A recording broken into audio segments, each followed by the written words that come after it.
My husband, Asian, and I, American, welcomed our firstborn 4 weeks ago. The baby is healthy, thank God, but I'm exhausted, haven't fixed my hair, barely able to shower and cannot sleep. My husband's family had been pressuring us to visit to meet the baby. I tried to hold them off as much as I could, but yesterday, I was surprised to find them standing on the porch. Turns out hubby invited them for dinner. I was embarrassed and felt like I wasn't ready for visitors, judgmental ones at that, cause the house was a mess, y'all. Anyways, my husband sat with them while I fed my son, then later I asked my husband if we should order takeout for dinner. He said no, because his parents would find this rude and unwelcoming.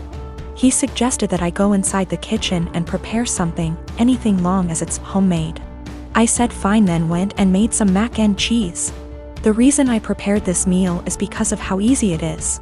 Once I served the family, my husband's mom looked at me and was appalled. I noticed something was wrong. She asked if I really found it appropriate to serve her and the family mac and cheese. I asked why not, and she went on a rant about how disrespectful this was and that I clearly have no experience in what is right and wrong when it comes to hosting. I said, excuse me? Who said I signed up to host an expected visit from them? And she took it as in I didn't want them there. Her husband said they were just there to finally see the baby that I kept them from seeing for an entire month. That's a whole month of his life they missed out on. We had an argument and they decided to go home. My husband said that deciding to serve his family mac and cheese was more offensive than serving them nothing at all. I told him I was too exhausted to cook their traditional feasts that I was forced to learn from his mom. He took offense and said that I was being mean and disrespectful towards not only his family but his culture. I went inside the bedroom to stay with my son. My husband stayed on the phone with his family for an hour, then kept giving me the cold shoulder, and refused to eat what I cook in support of his family. I understand how some guests might find it offensive, especially his family, but I was just trying to make a quick homemade meal like my husband wanted. I am 20 years old. I moved out on my 18th birthday and never looked back. I mostly moved out due to how strict my parents were. When I say strict, I don't mean something like home by 10 p.m. I mean, I wasn't allowed to have friends older than me, even by a few months. I wasn't allowed any guy friends. If I had a project to work on at school and got partnered with a guy, my mom would tell my teachers to make me do it alone. I was only allowed on my phone if someone, mom or dad, was there to monitor what I was doing. Weekdays my bedtime was 9 p.m. and weekends 9:30 p.m. I could only have sleepovers if it was at my house, and all of my friends have to be questioned to make sure they were clean, meaning they didn't have boyfriends, no tattoos, went to church, you get it. So you can imagine, I had literally 1 or 2 friends. By 18, I didn't have any plans, I just packed my stuff and left. My parents weren't happy and tried for months to get me to come home, but I didn't plan on it. Anyways, I landed a damn good job and was able to get my first apartment shortly after. My friend is over at my house almost every day with her boyfriend and we just hang out. I didn't cut out all contact with my parents, but I limit it to only special occasions. My mom wanted to have a Zoom family call, whatever it's called, and asked me to join. I figured what the hell, I'll join and say hi. As I'm talking to my little cousin, in the background you could see my friend's boyfriend come into the living room area. Everyone's face kind of froze and I didn't think much of it. My mom asked who it was and I told her, and she immediately gets annoyed. She started asking why he was leaving my bedroom, which he didn't. The bathroom is the same way towards the bedroom, so I could see why it would look like he left from my room. She and my dad proceeds to ask me why I have guys at my home, why is he 21 hanging around me? I just turned 20, but yeah, it was like I was 15 again. My mom then insists I have him leave. At this point my friend and her boyfriend hears this and goes like, WTF? I didn't know what else to do but laugh. I said, are you out of your mind, and laughed some more. I realized they were serious and said my goodbyes and hung up. Later I started getting messages that my parents are upset I laughed at them, and my family says it's in my best interest to apologize, because I was being an asshole for laughing. I laughed at them then hung up, so I thought it was rudish, especially after being told I was by my aunt as well. I'd feel terrible if I did such a thing, but someone did point out they'll never change their ways, so I think I might have to. You know, I've got no idea how to set boundaries, but I'm sure there's a few articles that can help me with that. I found out from my little cousin that my mom has been asking where I live, so now I'm kind of scared for that. Though not many know my address, if she asks the right people she might find out. I hope not. My fiancé and I moved in together shortly before we got engaged. Before we did, we discussed how we'd split the housework and bills. 50/50 down the middle with some wiggle room for when the other needs help. When we moved, it was into her parents' 2-story garage that they converted into basically an apartment.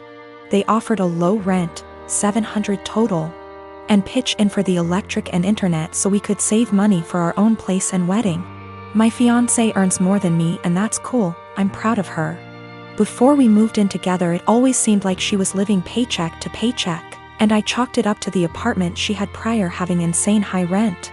She stuck to the 50/50 arrangement at first concerning bills, but she missed often, and I had to remind her about it. Post-engagement, she's back to living paycheck to paycheck, either missing or very late with her part of the rent monthly. The 2 utilities we pay, groceries, late with her car payment. Her parents have talked to me multiple times about rent, and I've covered her missing portion to get us caught up. And then try talking to her. It always turns into her saying we should just move if her parents are going to hound us.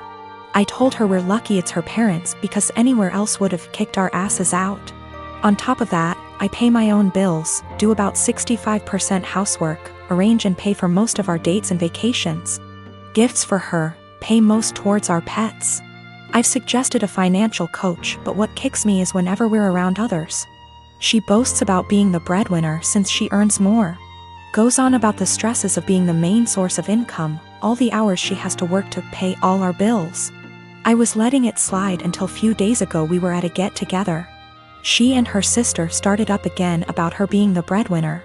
Her sister said something to the effect of her ex-boyfriend had a hard time being with someone who earned more, and my fiancé went, "Good thing OP doesn't mind me bringing home the pay." I told her just because she earns more doesn't make her the breadwinner when she blows it all on herself and I'm paying most the bills.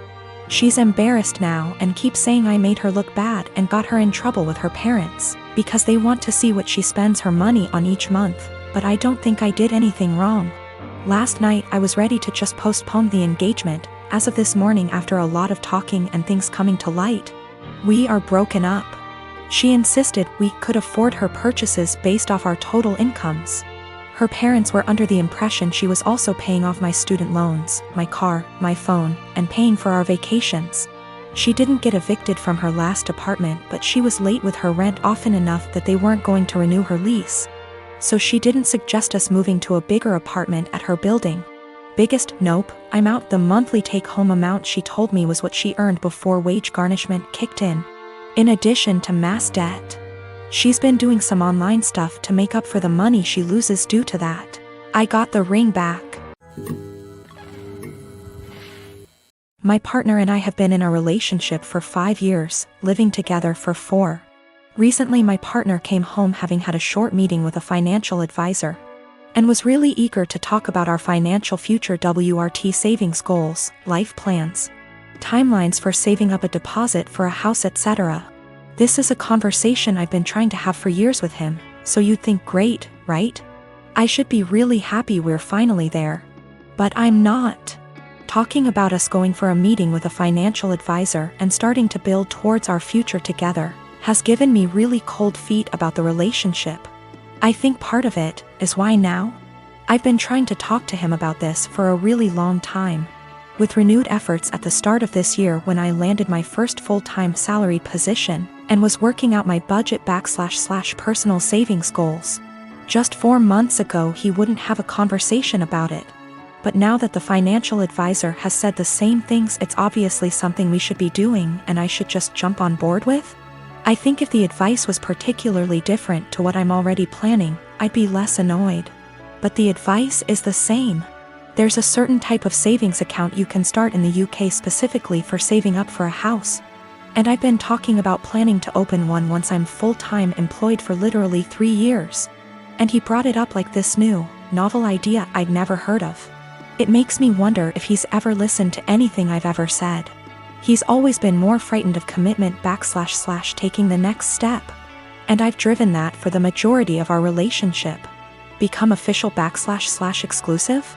I pushed for it. Move in together? I pushed for it. Start a joint account for household costs? Me move into a bigger place and buy our own furniture? My call. And every step of the way he's against it, and I have to convince him why it's the right decision. I've tried to have this financial future talk for a long time, and also the talk about mapping out what our future plans are together. But he's never wanted to have it. I guess I feel a lot of resentment that he's finally ready to talk about this because someone else has told him it's a good idea. It also brings up a lot of worries I've had about the future that might have been sitting under the surface for a while. Like the marriage and kids talk, I've always been clear about what I want, and he's always vaguely agreed with me. But trying to talk to him about time scales for it is like pulling teeth and always turns into an argument.